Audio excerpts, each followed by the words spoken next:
샬롬. 2월 23일 일용할 묵상입니다. 오늘의 본문은 요한계시록 2장 8절에서 11절입니다. 최근 점심시간쯤 되면 따뜻한 햇볕이 비친다 싶었는데 어제 오늘 보니까 이른 아침과 저녁에는 제법 쌀쌀한 바람이 불어오는 것 같아요. 어떤 분들은 이른 아침에, 또 어떤 분들은 조금 늦은 시간에 이 묵상을 들으시리라 생각합니다. 어쨌든 반갑습니다. 제가 지난번에 올리고당 보이스의 영상을 올리고 다시 들어보니까 감미로움이 아니라 감미료의 느끼한 맛이 느껴지더라고요. 그래서 오늘은 조금 편안하게 이야기 나눠보려고 합니다. 예수님 7교회에게 보내시는 메시지 그 두 번째 순서, 오늘의 주인공은 서머나 교회인데요. 자, 그런 의미에서 서머나 교회 이야기를 시작하기 전에 제가 예전에 유럽 여행 중에 방문했던 로마 이야기를 조금 들려드리려고 해요. 때는 바야흐로 20대 초반, 저도 어느덧 30대가 돼서 20대를 추억할 수 있게 됐습니다. 죄송합니다. 어쨌든 20대 초반 아주 헝그리하게 유럽 여행을 하다가 로마를 방문할 기회가 있었는데요. 로마에서 젤라또도 먹고 여기저기 많이 돌아다니면서 비둘기도 많이 만났어요. 근데 특별히 기억에 남는 장소가 있습니다. 로마 한복판에 굉장히 큰 들판 하나가 있더라고요. 그리고 그 옆에 오래된 유적처럼 보이는 돌 무더기가 몇 개 있었는데요. 이렇게 넓은 들판이 덩그러니 왜 있는 거지 싶었어요. 근데 그 들판 아래에, 그 큰 들판 아래가 모두 무덤이었더라고요. 좀 오싹하신가요? 네, 오싹. 그 무덤에 들어가는 투어가 있었고 전 당연히 그 투어에 참여했죠. 흡사 미로와도 갔더라고요. 정말 그 개미굴처럼 복잡하게 얽혀있는 지하 무덤, 바로 그곳을 카타콤이라고 부르는데요. 그 카타콤의 벽에 보면은 물고기 그림, 양을 어깨에 들쳐맨 목자의 그림들이 그려져 있습니다. 물고기는 그 당시 기독교를 상징하는 모양이고요. 목자의 그림은 바로 예수님을 의미합니다. 우리의 선하신 목자, 선한 목자 예수님이신 거죠. 눈치채신 분들도 있으실 것 같은데요. 카타콤은 1세기 로마의 박해를 피해 그리스도인들이 비밀리에 모이던 장소였습니다. 근데 왜 비밀리에 모였어야 했을까요? 실제로 아주 오래된 교회 역사의 기록을 보면 지금으로부터 약 1900년 전에 폴리캅이라고 하는 한 교회의 지도자가 있었습니다. 이 폴리카르포스는 공개적으로 로마에 의해 처형당한 것을 그 기록을 통해 확인할 수 있는데요. 참 재미있는 것은, 안타까운 것은 그 죄명이 바로 그리스도인이었다는 것이죠. 보통 죄명이라고 함은 그 죄의 명칭인 거잖아요. 살인, 강도, 폭행 등 이 죄명 때문에 처형을 받는 건데 그 당시 그리스도인이라는 것 자체가 처형을 당할 수 있는 하나의 죄명이었다는 것이죠. 이 이유를 보려면 당시 로마 사회를 조금 살펴봐야 하는데요. 당시 로마 황제는 단순한 왕, 통치자를 넘어 제국을 보호하는 신과 같은 존재, 아니 신 그 자체였습니다.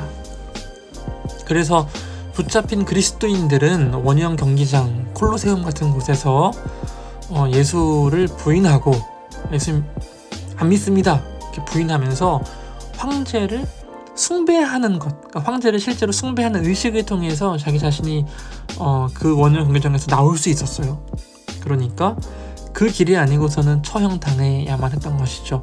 폴리카르포스는 원형 경기장 처형대에 올랐을 때 80대의 노인이었습니다. 교회의 지도자로 평생 살아온 이 폴리캅은 그리스도를 부인하지 않고 자랑스러운 이름 그리스도인을 외치며 끝내 처형당했죠. 이 폴리캅이 바로 오늘 요한계시록에 등장하는 서머나 교회의 지도자였습니다. 지난 영상에서도 말씀드렸던 것 같은데요. 로마 사회 겉으로 보면 교양이 넘치고 법이 작동하는, 그리고 정말 로마 사회의 함은 다양한 어떤 문명이 시작되는 그곳. 하지만 이 로마 사회는 돈과 힘, 그리고 권력이 지배하는 사회였습니다. 이곳에서 그리스도인으로 살아간다는 건 결코 쉬운 일이 아니었죠. 교회는 그 당시에 여성을 지도자로 세우고 재물을 모아 노예를 풀어주고, 특별히 신과 같은 신인 로마의 황제, 그리고 그 신의 군대를 동경하지 않고 하나님의 나라, 하나님의 왕국을 꿈꿨습니다. 고린도 전서를 보면 사도 바울이 그리스도인들에게 세상의 법정에 송사하지 말라라는 대목이 등장하는데요. 당시 로마 사회는 이 재판을 통해서 강한 사람이, 권력 있는 사람이 합법적으로 약한 사람들의 것을 빼앗을 수 있었습니다. 하지만 그리스도인들은 법정에 호소하지 않고 자신의 것을 형제들에게 나누는 공동체였죠. 그야말로 눈의 가시였습니다. 로마 사회에서는 이렇게 자신의 공동체의 규율을 따라가는 하나님 나라를 꿈꾸는 그리스도인들을 반사회 체제적으로 여겼습니다. 반로마적인 것이죠.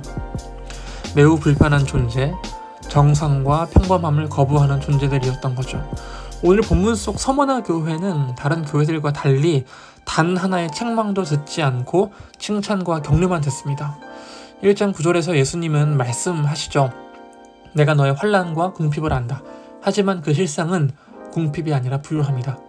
재미있는 것은 이 서머나 지역이 특별히 그 당시 로마의 도시들 중에서도 가장 로마적인 도시였다는 거죠. 로마의 정치가이자 저술가인 키케로는 서머나를 가리켜 가장 신실하고 오래된 동맹이라고 부릅니다. 그 로마, 가장 로마적인 곳에서 반로마적으로 산다는 것. 여러분 어떠신가요? 가장 마음을 지키기 어려운 곳에서, 삶의 중심을 지키기 어려운 곳에서 꿋꿋하게 균형을 지킨다는 거 결코 쉽지 않죠. 자, 근데 사실 평범하게 사는 것도 쉽지 않아요. 평균을 따라가는 것도.